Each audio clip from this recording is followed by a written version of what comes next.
very nice to be here, and of course, many thanks for the kind words of the moderator. And I will start. This is the introduction, so it should be a little historical in the beginning, I would imagine. And I hope you can hear my voice, and we get started. And then, there are many labs involved in this work over the year in Spain and Italy, and also transatlantic laboratories. So, I mean, it's a teamwork. It's not just me and Daciel and others.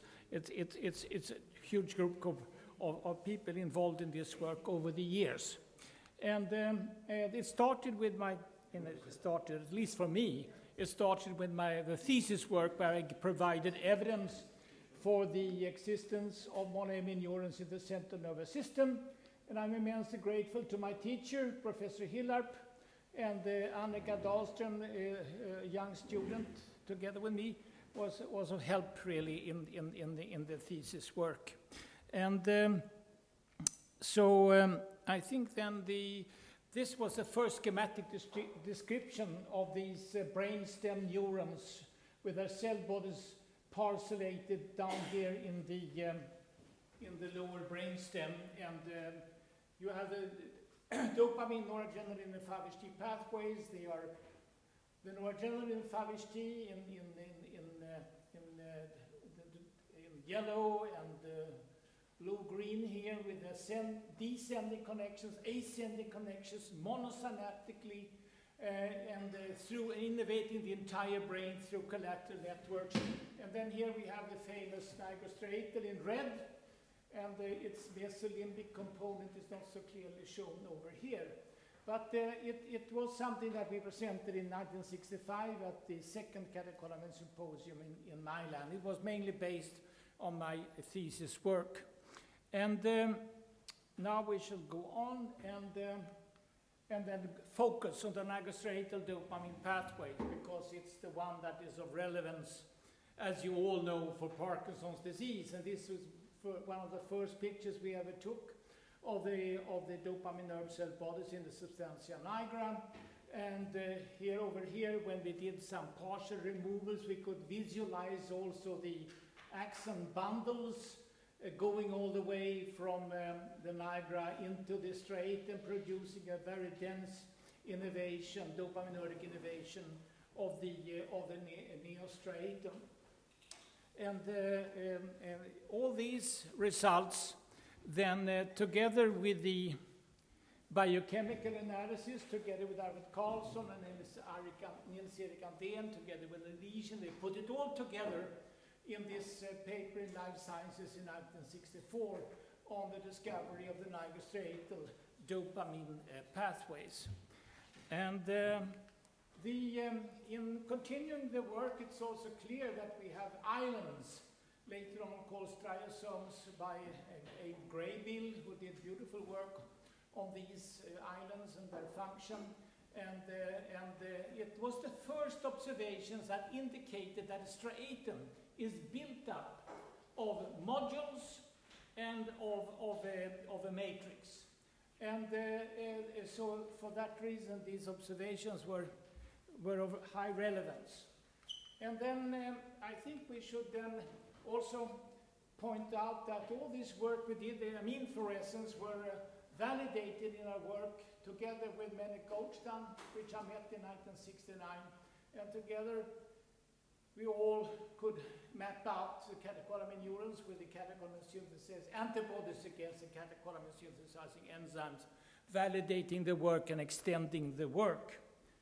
And in this period, in the late 60s and in the 70s, we were very interested in developing dopamine receptor agonists for treatment of Parkinson's disease, because we felt that it was impossible for L-DOPA to work so well.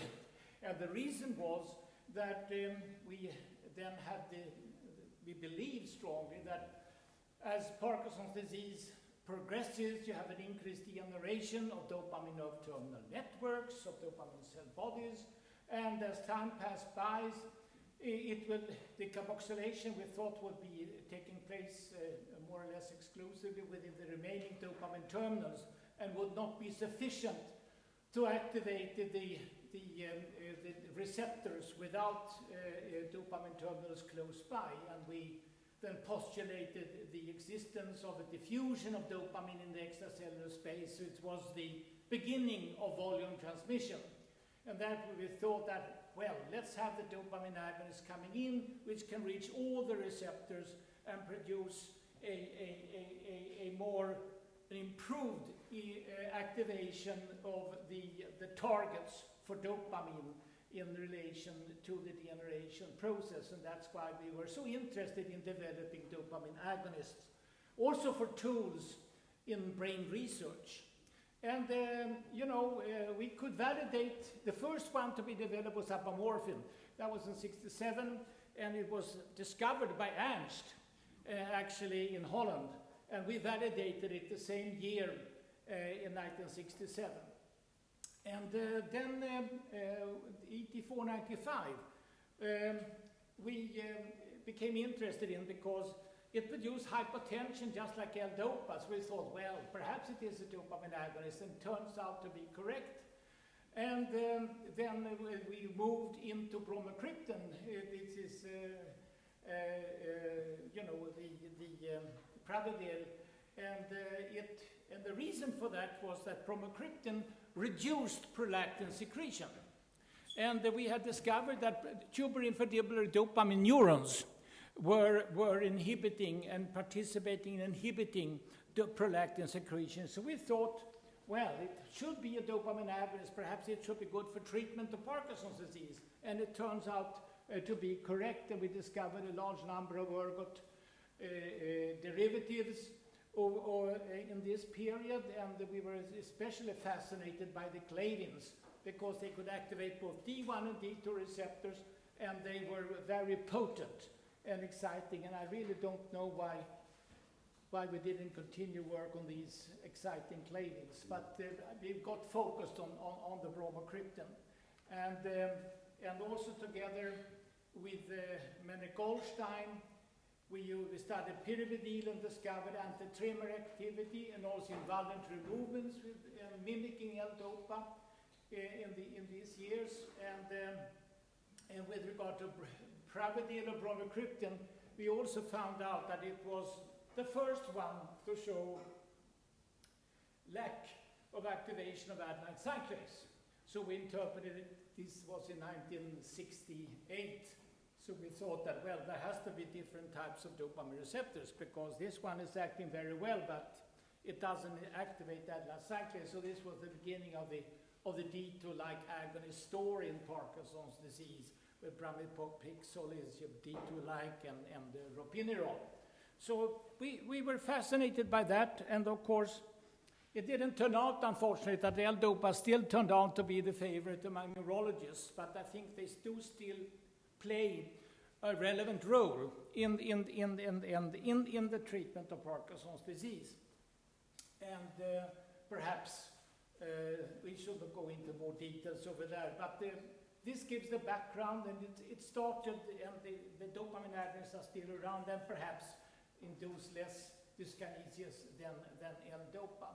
We will see how they will develop now in the future. And anyhow, we had been thinking about communication in the extracellular fluid, and when we saw these pictures with release of amphetamine coming up, you see in the Nigra you saw diffusion, you saw green dopamine, extraneuronal fluorescence coming up. And again, we started to think about, well, could this indicate another mode of communication besides the classical prototypic synaptic transmission? And so finally, we introduced the theory of the hypothesis on the existence of volume transmission in the brain, which is a widespread mode of intercellular communication that occurs in extracellular fluid, in the cerebrospinal fluid of the brain, with VT signals moving from source to target cells via energy gradients, which leads then to diffusion and convection, that is flow. And the major difference between synaptic transmission is in fact the channels. Because here it is the extracellular channels, diffuse ones. Instead, for synaptic transmissions with the prototypic synaptic wiring transmission, instead you have axon terminals, you have private channels, you have the axons. And that is the major difference between them. And we had our first meeting of volume transmission in 1990. And so let's see now. There are different modes of communication of volume transmission. We have a more short distance, local transmission, which we call extrasynaptic volume transmission, which is in the mu-meter range. Then we have pathways of diffusion along perivascular channels, paraxonal channels, which is a long distance volume transmission, even more than 1 millimeter certainly, and characterized by transmitter-receptor mismatches. And then, of course, we have the cerebral fluid volume transmission for long distance migration. And I think it's important to have this in your mind, because it has these clear-cut and distinction. So it's just whether or not they use the extracellular fluid for communication and CSF for communication, and there are various distances coming up. And this is illustrated over here. This is the local network, extrasynaptic release, and some of it diffuses out into the cerebrospinal fluid. And here we have the myelinated nerve bundles with the paraxonal channels, and here we have diffusion along the blood vessels coming up. And then the paraxonal channels, paraxonal channels, we could visualize with by means of Texas red tagged dextron, which we injected in the striatum, and we saw a very rapid flow along the myelinated fiber bundles. So injected here, they can even travel all over to the other side of the brain. And if we make a confocal macroscopy, in green you have the basic myelin protein with the antibody, and outside you have the Texas red labeled paraxonal channels coming up. And of course, here is also illustrated the extracellular space. And you know the extracellular space is where actually volume transmission takes place. And you can see the plexus formed, and it has been characterized by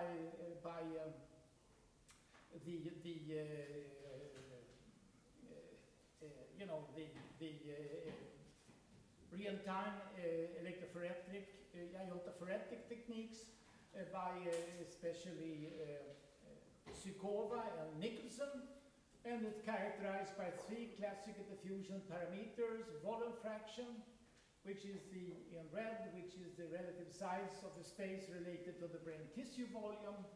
You have the tortuosity coming up, which controls volume transmission very much. And it means, tortuosity means the higher tortuosity, the higher the increase in path lengths imposed by cells and extracellular matrix coming up. And of course, the higher the tortuosity, the lower the volume transmission communication in the central nervous systems. And then we have a clearance constant that reflects the removal of compounds from the extracellular space, indicated by green over here, and here the tortuosity is indicated in blue over here.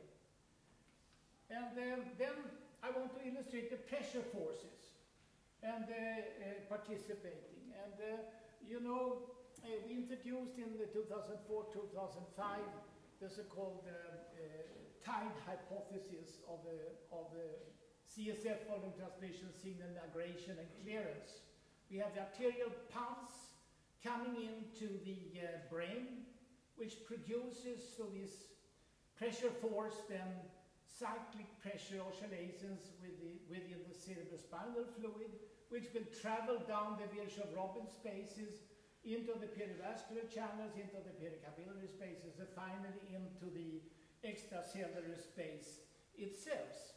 And of course, these fluid movements that are created will facilitate and contribute to the migration of the volume transmission signals, and of course also to the homeostasis of the milieu, with the influencing and enhancing diffusion of nutrients and clearance of the catabolites. And then this beautiful and important work of Kirsten Nedergaard came around in 2012, where they beautifully demonstrated the G lymphatic system, where the G stands for glial cells. And you know what they got evidence for? Where there were para-arterial influxes with CSF and para-venous outfluxes and clearance coming out along the veins. And what made it all possible was the demonstrations that you had the aquaporin 4 channels in the astroglia.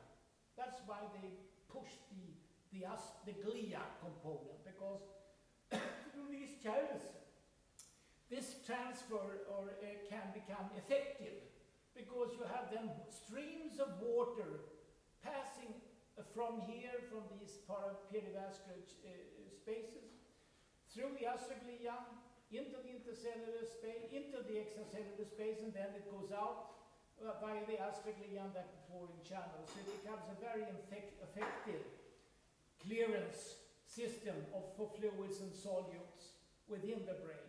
And of course, the volume transmission clearance of volume transmission signals inside will also be substantially helped by this G lymphatic pathway. And then, of course, for volume transmission signal, we have uptake signal, catabolic enzymes, we have clearance over the leaky barrier between the brain and the epidermal cells, clearance also through the brain-blood barrier. So I think we were very happy for Kirsten Nedergaard's discovery of this system, because then things became more clear and impressive. So focusing in now on dopamine extrasynaptic volume transmission, I want to indicate the beautiful work with Margaret Rice and Craig, where they modeled extrasynaptic dopamine volume transmission after dopamine release, based on their work and on the work of other groups. And they could clearly then strongly provide data that the diffusion out from this, this was the old-fashioned way. That's not true anymore. Because the receptors are mainly outside, not inside the synapses. And there are many asynaptic dopamine terminal networks as well in the brain. And you can see, so the dopamine transporters are not sufficiently active to stop the diffusion of dopamine into this space. And they are effective up to a distance of 7 to 8 mu meters, because you have a very high affinity of the dopamine receptor. So with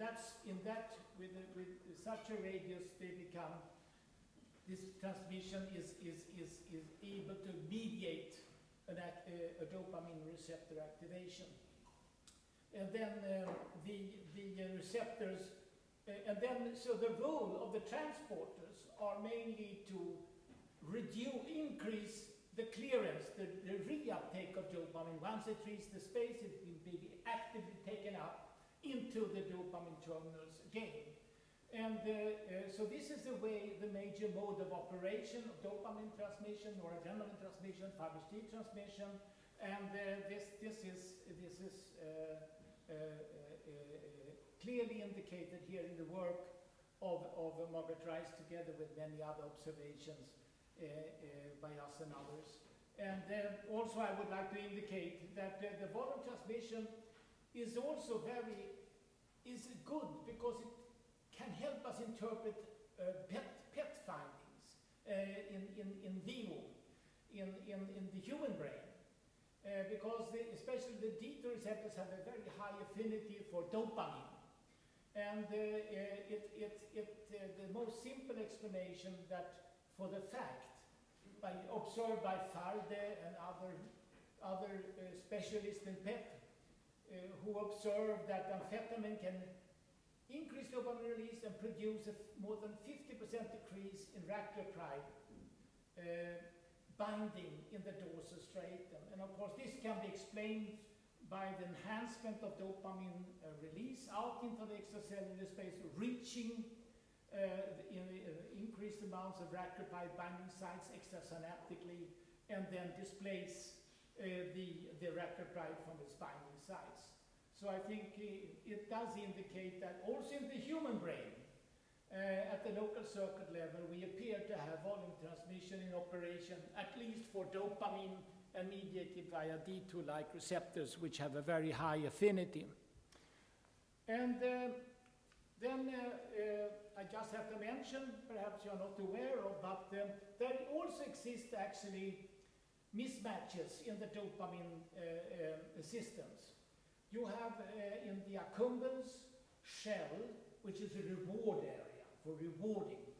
You can see a mismatch. You have a lot of D1 receptors, D1 receptor islands here, that they don't have so much dopamine nerve terminals, and they are surrounded by rich network of dopamine terminals visualized with tyrosine hydroxylase. And here you have it at various rostrocaudal level, this mismatch area of the D1 rich area, and you wonder, well, what good is that for? And we have some speculation or hypothesis that they could have relevance in this reward area for temporal difference learning, which could then be based on volume transmission, the diffusion in of dopamine into this region. Because then you have the different velocities of the synaptic transmission versus volume transmission. So the mismatch dopamine signal, VT signal, is correlated to the synaptic dopamine signal at the source at an earlier time step. And in this way you can have a prevision of the outcome at the next time step. It becomes possible. And of course, you know from Wolfram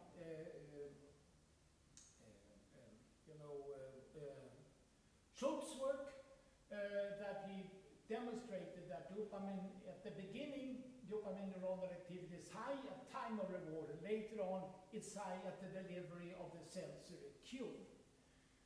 So I think this is an interesting aspect that developed here in the reward region that should be considered. And here you have a blow up of this mismatch with D1 in red. And of course you wonder how effective can this volume transmission be? And we also wondered about that. And we therefore were looking on for potential temperature gradients in these two regions. In the D1 is empty here, and here we found that in where all the dopamine terminals were, you had a high amount of uncoupling protein. So you know it's a mitochondrial protein. You know that the electronic transmembrane transport chain give rise to protein gradients, and this is used for the synthesis of ATP. But it doesn't work anymore with uncoupling protein around, because it ruins the gradient, allowing the transport over, and instead of generating ATP, you generate heat. And this could actually then speed up the diffusion and flow of dopamine into these mismatch regions. So far I've only been talking about diffusion signals, your diffusion of transmitters, of modulators, of trophic factors into the extracellular space. But through the pioneering work of Simons and Raposo, we know that there also exists another mode of communication, the extracellular vesicle communication, which involves exosomes and microvesicles. And these vesicles actually are present in the extracellular fluid, and then are in fact part of volume transmission. And we have classified as being part of volume transmission in the central nervous system.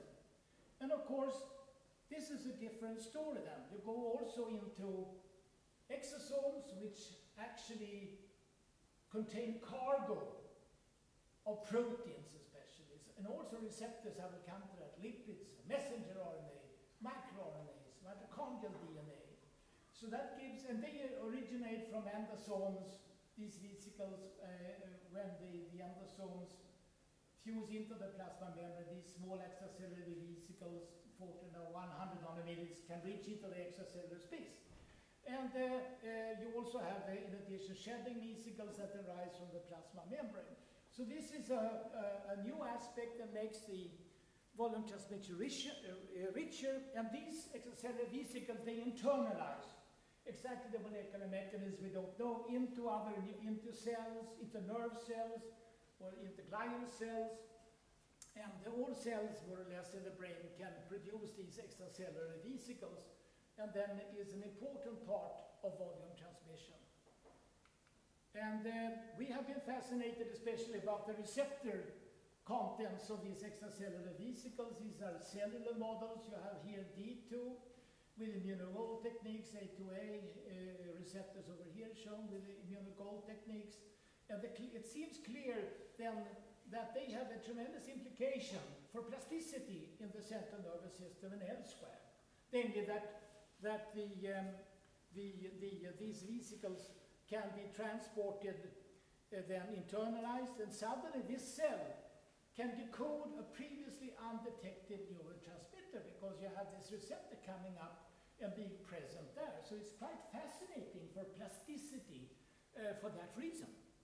And then we also were able to demonstrate that we were looking with FRET analysis on the existence of A2A heteromers in hex cells independently transfected with the CFP tag D2 and the YFP tag A2A. And you can see that after some time, they are selectively mixed together. They're mixed together. This is labeled with the A2A, this is labeled with D2. And after some time, there is a transport of these extracellular vesicles, so they contain both the receptors. And actually, they can form heteromers, because with the photobleaching acceptor FRET, you can see that if you bleach the acceptor and FRET goes down, you have an increase of donor fluorescence coming up, giving evidence then that in fact they can also form heteromer with each other through the process of extracellular vesicle transport. And then this is perhaps, I think, an example we just want to show here that all the cells can produce the extracellular vesicles, neurons. Here you have glutamate receptor 2, an AMPA subunit, AMPA receptor subunit coming up, and they becomes internalized into other neurons and leads to the neuronal plasticity. And here I just would like to emphasize that astrocytes have mitochondria, these extracellular vesicles. They also have trophic factors coming up, metalloproteinases. So what I would like to say, that these extracellular vesicles, depending upon the state, depending upon the pathology, will have a varying cargo contents. And they will have a real potential role in neuroinflammation, of course, which we are all interested in neuroinflammation. And they are participating. And in neurodegeneration. And of course, if the state is a good state, it can also participate in repair. It all depends on the status and the cargo that these extracellular vesicles are having. And I think that I think I'm talking too much, but anyhow, I can still go on for a few more minutes then. And what I would like to emphasize, where do these volume transmission signals, where do these synaptic signals come together? Where do they come together? Because you have to integrate in one way or the other, otherwise the brain wouldn't function. And we believe that the major target at the anatomical level are the trophic units of the brain, which we introduced in a long time ago now, namely, which the trophic unit is the smallest set of cells within the CNS which acts in a complementary way to support tropism of each other, of one another. And this is what's going on. You have a lot of this is example from the nigra. You have the dopamine nerve cells, you have microglia, you have astroglia, you have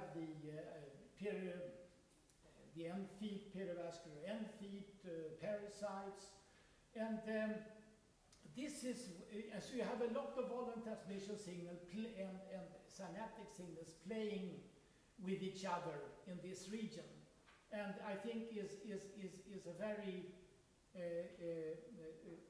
is really the platform, is the platform for common information handling and neuronal communication in the central nervous system, because they are all there together playing on each other through integration of synaptic signals, volume transmission signals, and they are all involved. They are all involved, according to our ideas. And if you move into the striatal area, I just want to illustrate that these rich dopamine nerve terminal networks through volume transmission modulate just not the neurons. The D1 and D2 receptor subtypes in the astroglia, in the microglia, in the end feet of the astrocytes, most probably also on the pericytes and endothelial cells. So they are all being influenced and modulated, because in order for things to work and for information handling to work, you need this intact communication. So let's say when you have Parkinson's disease, the dopamine neuroterminals are disappearing, starting to disappear. Things change, balances change. Communication is compensating, trying to cope with the problems. And you have, of course, then degeneration also 5HT terminals, etc. So I think this is something to understand in detail for the future. And just at the molecular level, I must mention that at the molecular level we do believe that the major site of integration of synaptic and volume transmission signals are through heteromers. And these heteromers came around through our early work in the early 90s on non-peptide monoamine receptor interactions, and we postulated their existence in heteromers. But of course also adaptive proteins could be involved in these allosteric receptor-receptor interactions and play a major role in controlling the formation of these heteromers and in the way the receptor allosteric interactions between receptors take place, and the type of signaling that develops. And this was, I think, we had our first meeting in Stockholm in 1986. Nobody believed the story because everybody was just talking about intracellular loops, everything was protein phosphorylation, and nobody believed in the story of the plasma membrane integration, which we felt so strongly for that we were crazy enough to go on with this work for 30, 35 years now. And there is a changing world. Everybody seems to start to believe that there is a changing world of receptors, and also the G protein coupled receptors. You are moving from monomers into heterodimers, homodimers, into higher orders, homomers, higher order heteromers. Here you have trimers coming up with different geometries, and they are centers of integration of signals in the plasma membrane, and our stories that are fundamental for a number of, well, for the brain to work. I mean, otherwise it wouldn't work, and they are crucial for learning and memory. And we talk in the brain and in the tissues, we talk about heteroreceptor complexes, because the receptor interacting proteins are importantly participating, and nobody knows the true stoichiometry of these complexes anyhow in the central nervous system. But they are there. They are there. And then you will hear a lot about this from Daciel Boropa-Escuela, And what we're trying to do, and what the field is trying to do, is to have multiple approaches, not just the molecular approach, but also study the function of these complexes, their existence in brain tissue, and understand their function in the brain through, at the brain circuit level, neuronal level, at the global network level, with microdialysis, behavior pharmacology, etc., and so on. And I will not go into details now. But that is what the field is moving towards, because you need a multitude of technologies at all levels in order to really understand and get evidence for all your hypotheses and all your ideas and theories. And the proximity ligation assay, Dr. Borotescuela would speak about that.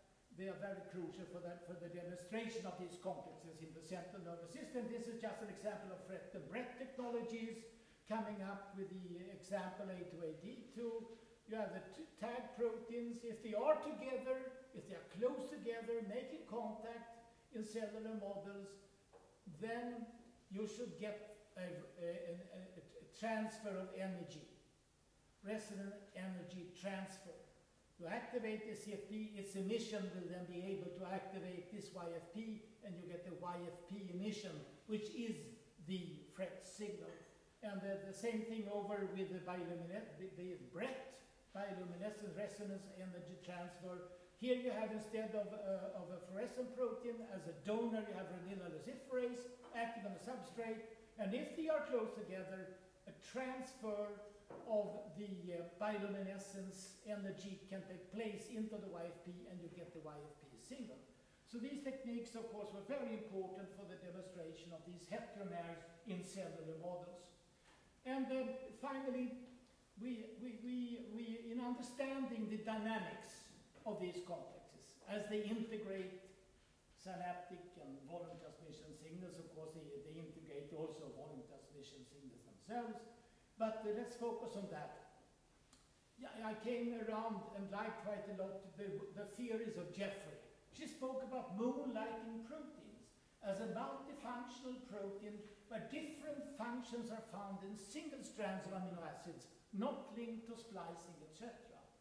And what these protomers in these heteromers are doing is that they can moonlight through the allosteric receptor-receptor interactions. You can change the recognition, they can recognize new ligands, they can switch their signalings to another G protein, or to beta-arrestin, or to another protein. They can also change their function by becoming linked to receptor tyrosine kinases, that was to trophic factor receptors like FGF receptor 1. They can change their function by becoming linked to ion channel receptors. And this means that it's a very dynamic thing. And the most beautiful example of the integration of synaptic signals and volume transmission signals is through the work of Fang Liu in Toronto. She demonstrated the existence of D1 NMDA receptor complexes in then existing predominantly in the direct pathway. And she demonstrated that D1 receptors can upregulate NMDA-dependent long-term potentiation and promote working memory and NR1 calcium chymodulin kinase 2 coupling, and can in this way contribute to improvement of cognitive and motor functions when you use, for instance, L-DOPA. And then you have in the indirect pathway, which is the motor inhibition pathway, you can have instead, you have an interaction between D2 NMDA heterocomplexes that will lead to a blockade of the D2 signaling, of the NMDA signaling, because it reduces the phosphorylation of the NR2B subunit, and you reduce the NMDA receptor currents.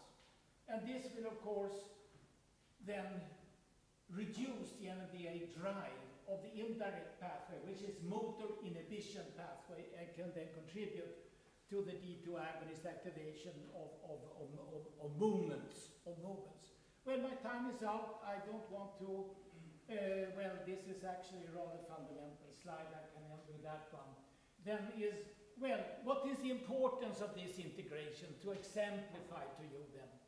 You can have here the platform, the unit, the traffic unit. And here you have a lot of glial cells, astroglial cells, and so on, and neuronal volume transmission playing on glutamate and GABA synapses. And you can have 2-3 types of outputs from this local network. So if you have then one balance of excitatory volume transmission signals and inhibitory volume transmission signals that operate at different places, you can then get output 1 through a proper upregulation and downregulation of synaptic strength in these synapses involved. Here you have another pattern of volume inhibitory and excitatory volume transmission signals. You're getting output 2, and here's still another one, you get output 3. So these interactions have a major impact on the brain circuits and their operation, and which circuits that become activated or inhibited, etc. So it is of highest relevance for understanding brain function in our minds. And then I think we can then jump this one. It's related to neuroinflammation. We skip that one because I'm late. Just give the summary, and that's the end of the lecture. And if you just underline to you our ideas, and that is that over all these years, these dopaminergic 5HT neurons have served as model neurons for introduction of the theory of volume transmission. And at the nerve terminal level, you have soluble volume transmission signals, you know, which are mainly released then through synaptic and by vesicles, and others by exocytosis, the classical way. But we should remember nowadays that at the somadendritic level, you have not just the extrasynaptic exocytosis of soluble signals, but you have also an extracellular vesicle mediated volume transmission, where the receptor transfer is quite exciting. And the main target for integration of these signals is the trophic unit, including the blood-brain barrier and nerve cells, glial cells, endothelial cells. And the extrasynaptic dopaminergic 5HT transmission, they operate then by targeting altogether these nerve cells, astroglia, and microglial cells in these trophic units. And these assemblies of trophic units build up the neural glial networks of the central nervous system. So in the center, in our mind, are these trophic units as a real platform for understanding how appropriate neuronal communication can take place through this integration. And then finally, the end of the lecture, this will come up back from this afternoon already, the molecular targets for integration of synaptic volume transmission are, in our mind, mainly, but also other possibilities of other interactions elsewhere, how the heteroreceptor complexes through in the pre- and post-junctional membranes, through their allosterically receptor interactions, and understanding and giving this view, I think, will help us to understand the development of Parkinson's disease in a better way than previously, by adding a new dimension to the story, and by adding these views on the trophic units and on the integrated power of these heteroreceptor complexes. And that's it.